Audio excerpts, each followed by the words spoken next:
নমস্কার দর্শক বন্ধুগণ, আমি আজকে আপনাদেরকে জানাবো 2026 সালের শিবরাত্রির সময় সম্পর্কে। কিভাবে শিবরাত্রি করবেন, কি কি সামগ্রী ব্যবহার করবেন, কোন কোন প্রহরে পুজো করতে হবে, সেই সময় কি, কোন সময় পালন করতে হবে, শিবরাত্রি দিনে পুজো করবেন নাকি রাতে করবেন, শিবরাত্রি সোমবারে হবে নাকি রবিবারে হবে, এই বিষয়ে আপনাদেরকে আমি বিস্তারিতভাবে জানাবো। তার আগে আপনাদের কাছে বিনীত অনুরোধ, দেখুন ভিডিওর নিচে একটি লাল অথবা কালো রঙের লেখা রয়েছে সাবস্ক্রাইব, সেখানে টাচ করে অবশ্যই চ্যানেলটিকে সাবস্ক্রাইব করে রাখুন এবং পাশে থাকা বেল অপশনে টাচ করে অল অপশনটিকে সিলেক্ট করে রাখুন। এমনটি করলে কি হবে, নেক্সটে যখন আমি আবার ভিডিও আপলোড করব তখন আপনারা নোটিফিকেশন পেয়ে যাবেন, কারণ আমি এই ধরনের ভিডিওই আপনাদের সাহায্যার্থে তৈরি করে থাকি। দর্শক বন্ধুগণ, 2026 সালের শিবরাত্রি শুরু হবে 15 ফেব্রুয়ারি রবিবার বিকেল 4:49 থেকে। এই সময়েই শিব চতুর্দশী তিথি শুরু হবে। এই চতুর্দশী তিথি থাকবে পরের দিন অর্থাৎ সোমবার 16 ফেব্রুয়ারি সন্ধ্যা 5:34 অবধি। এখন কনফিউজ হওয়ার বিষয় হচ্ছে, পুজো আমি সোমবারে করব নাকি রবিবারে করব। সোমবার বাবার দিন, সবাই জানে সোমবারে বাবার পুজো হয়, বাবাকে সোমবারে পুজো করলে বাবা তুষ্ট হয়। এখন আমি সোমবারে পুজো করব নাকি রবিবারে পুজো করব, এই জায়গাটা একটা কনফিউজ হওয়ার ব্যাপার রয়েছে, আমি এই জায়গায় ক্লিয়ার করে দিচ্ছি। শিবরাত্রি অর্থাৎ শিবের রাত্রি, এই শিবরাত্রিতে বাবা ভোলেনাথ এবং মা পার্বতীর বিয়ে হয়েছিল শিব পুরাকালে।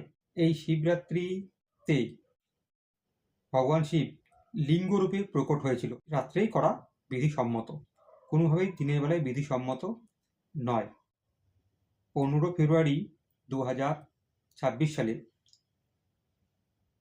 শিবরাত্রি শুরু হবে বিকেল 4:49 থেকে, অর্থাৎ এই সময় থেকে রাত্রি 9:23 মধ্যে আপনি প্রথম প্রহরের পুজো সম্পন্ন করবেন। এনিহাও, তারপর রাত্রি 9:23 থেকে রাত্রি 12:35 মধ্যে আপনাকে দ্বিতীয় প্রহরের পুজো সম্পন্ন করতেই হবে। রাত্রি 12:35 থেকে ভোর 3:47 মধ্যে এনিহাও আপনাকে তৃতীয় প্রহরের পুজো সম্পন্ন করতেই হবে। এরপর 6:59 মধ্যে, অর্থাৎ সকাল 6:59 মধ্যে আপনাদেরকে চতুর্থ প্রহরের পুজো সম্পন্ন করতেই হবে। এরপর সকাল 9:59 মধ্যে আপনাদেরকে শিবরাত্রি ব্রতর পারণ সম্পন্ন অবশ্যই করতে হবে। চতুর্দশী চলাকালীন পালন করা বিধিসম্মত, চতুর্দশী থাকাকালীনই আপনাদেরকে পালন করতে হবে। অনেকে চতুর্দশী শেষ হবার পরে পালন করে, অ্যাকচুয়াল তা নয়, চতুর্দশী থাকাকালীনই পালন করতে হবে। কিন্তু 9:59 পারফেক্ট সময়। সাদা ফুল, বেলপাতা, ধতুরার ফুল, সাদা আকন্দর ফুল, লাল বা অন্য কালারের নয়, সাদা আকন্দর ফুল, না পেলে যে কোনো আকন্দর ফুল আপনি দিতে পারেন। এছাড়া সিদ্ধি, ভাং, এই সব কিছুই বাবা ভোলেনাথের অবশ্যই অতি প্রিয়। ধতুরার ফুল, কালো ধতুরার ফুল যদি পান আরও বেশি ভালো হয়, সেই গাছের ফল পেলেও আরও বেশি ভালো হয়। যদি কোনো কারণবশত কালো ধতুরা ফুল পেলেন না, আপনি মনে করুন সাদা ধতুরার ফল বা ফুল পেয়ে গেছেন, সেগুলো অবশ্যই বাবাকে নিবেদন করুন। কালো ধতুরার গাছ আশেপাশে যদি পান, আপনি সেই গাছের পাতা আপনি বাবাকে নিবেদন করতে পারেন। এরও স্বাস্থ্যসম্মত বিধান রয়েছে যে ফুল না পাওয়া গেলে গাছের পঞ্চাঙ্গ পূজার অঙ্গ হিসেবে ব্যবহার করা যেতে পারে, তাও না পাওয়া গেলে জল ব্যবহার করা যেতে পারে। যাই হোক, সেটি একটা অন্য আলোচ্য বিষয়। শিবরাত্রি ব্রত শুরু করার আগে, অর্থাৎ বিকেল 4:49 আগে রবিবার দিন অবশ্যই আপনি স্নান করে নেবেন, শুদ্ধ বস্ত্র ধারণ করে নেবেন, তারপরে আপনারা আপনাদের কর্ম শুরু করবেন। তিল অবশ্যই বাবাকে দেবেন, তিল দিলে বাবা অবশ্যই তুষ্ট হন, কালো তিল, সাদা দেবেন না। এর সাথে দুধ, দই, ঘি, গঙ্গা জল এগুলো পুজোর অঙ্গ হিসেবে ব্যবহার অবশ্যই করবেন। গঙ্গা জল ছাড়া বাবার পুজো অসম্পূর্ণ, দুধ ছাড়া অসম্পূর্ণ, দই এবং ঘি ছাড়াও অসম্পূর্ণ। একইবারে সব দেবেন না, 4 প্রহরে 4 রকম জিনিস বাবাকে দেবেন। মনে করুন প্রথম প্রহরে আপনি গঙ্গা জল দিয়ে পুজো করলেন, দ্বিতীয় প্রহরে দুধ দিয়ে করলেন, তৃতীয় প্রহরে ঘি দিয়ে করলেন, চতুর্থ প্রহরে দই দিয়ে করলেন, এভাবে করবেন। শিবরাত্রির ব্রত শুরু করার একদিন আগে অবশ্যই আপনারা নিরামিষ খাবেন। অনেকে বর্তমান সময়ে পশ্চিমবঙ্গ এরকম হয়ে গেছে যে পেঁয়াজ রসুনকে সবজি হিসেবে ধরে নেয় এবং তারা নিরামিষ চলাকালীন সেটা খেয়ে নেয়। অবশ্যই খাবেন না। যেহেতু রবিবার দিন শিবরাত্রি শুরু হবে, বিকেলবেলায় আপনাদের শনিবার দিনকে নিরামিষ খেতে হবে। শনিবার দিনকে অবশ্যই বিছানায় ঘুমাবেন না, ঘরের ফ্লোরে মানে মেঝেতে ওয়াল পেতে তার উপরে বিছানা করে ঘুমাবেন। কোনো গদি, তোশক এগুলো ব্যবহার করবেন না। কোনো পাতলা কম্বল বা মোটা কম্বল পেতে নিতে পারেন এবং গায়ে দিতে পারেন। মশারি অবশ্যই টাঙাবেন না। আর শিবরাত্রি ব্রত সম্পন্ন করার পর পারণ করার আগে অবশ্যই কোনো ব্রাহ্মণের বাড়িতে গিয়ে আপনি যেই সমস্ত বস্তু দিয়ে পারণ করবেন সেই সমস্ত বস্তু তাকেও দান করে আসবেন। অর্থাৎ পারণের সময় আপনি যদি অন্ন, সবজি এগুলো রান্না যদি করেন, তাহলে সেই ক্ষেত্রে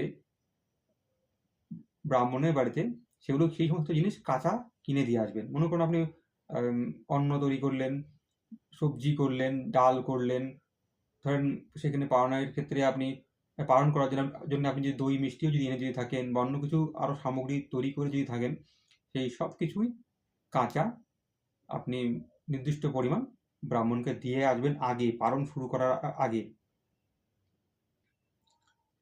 তারপরে আপনি পালন করবেন, তাহলে গিয়ে আপনি পূর্ণ ফল পাবেন। আর যদি মনে করেন পালন করে তারপরে দিয়ে আসবো, তাহলে আর ওটা হলো না, গেল ওটা, আপনার পুরো খাটনিটাই বিফলে গেল। শিবরাত্রি ব্রত করাকালীন অবশ্যই রাত্রে জাগরণ করবেন। আজকাল অনেকে শিবরাত্রি রাত্রে জেগে সিনেমা দেখে, মোবাইলে ভিডিও দেখে দেখে টাইম পার করে। বসে থাকতে তো খুব বিরক্ত লাগে। দেখবেন শিবরাত্রি রাত্রে সব থেকে বেশি মারাত্মক ঘুম পায়, অন্যদিন রাত্রে এত ঘুম পাবে না। ওই দিন দেখবেন না খাওয়া অবস্থাতেও প্রচণ্ড ঘুম পাবে, আর অন্যদিন ভরা পেটেও এত ঘুম পাবে না। আপনি মোবাইলের ব্যবহার করতে পারেন। আপনি কোনো কীর্তন, ভজন, হনুমান চালিসা, শিব চালিসা, সবচেয়ে হলো শিব চালিসা, শিব সহস্রনাম বা ভগবান শিবের উপরে কোনো গান বাজনা এগুলো বসে বসে শুনতে পারেন। শিব মহাপুরাণ পাঠ করতে পারেন বাবার সামনে বসে। এমনটা করলে বাবার কৃপা আরও বেশি হবে আর আপনার সময় পার হবে। ওই সিনেমা দেখে টাইম পার করে কোনো লাভ নেই। দর্শক বন্ধুগণ, অবশ্যই মনে রাখবেন, ভোলেনাথকে তুলসী পাতা কিন্তু দেবেন না ভুল করেও। তুলসী পাতা দিলেই কিন্তু আপনার কিন্তু মহাপাপ হবে এবং শিবের কূপে আপনি পড়বেন। কিন্তু তুলসী পাতা অবশ্যই দেবেন না। যখন আপনারা পালন করবেন সেই সময় একটি নির্দিষ্ট মন্ত্র বলে আপনারা পালন করবেন। আমি লিখে রেখেছি এখানটায়। মন্ত্র একটা এমন জিনিস, একটা ফ্রিকোয়েন্সির মতন। ভুল উচ্চারণ করলে বা আমি যদি ভুল বলে দিই, আপনারা যদি ভুল করে দেন, তাহলে কিন্তু সবারই কিন্তু দোষ হবে এবং আপনাদের সবচেয়ে বড় কথা, আপনাদের ফল নষ্ট হবে। তার জন্য আমি বলছি, আপনারা অবশ্যই এটাকে নোট করে নিন। পারণ মন্ত্র, পারণ যখন করবেন, যেই সমস্ত বস্তু দিয়ে খাবেন, যখন হাতে অল্প এইভাবে জল নিয়ে মন্ত্রটা বলে খাবারের মধ্যে দিয়ে শিবকে স্মরণ করে তারপরে খাবেন। মন্ত্রটি হচ্ছে, সংসার ক্লেশ দগ্ধস্য ব্রতের নানেন শঙ্কর প্রসিদ সুমুখনাথ জ্ঞান দৃষ্টি প্রদভব।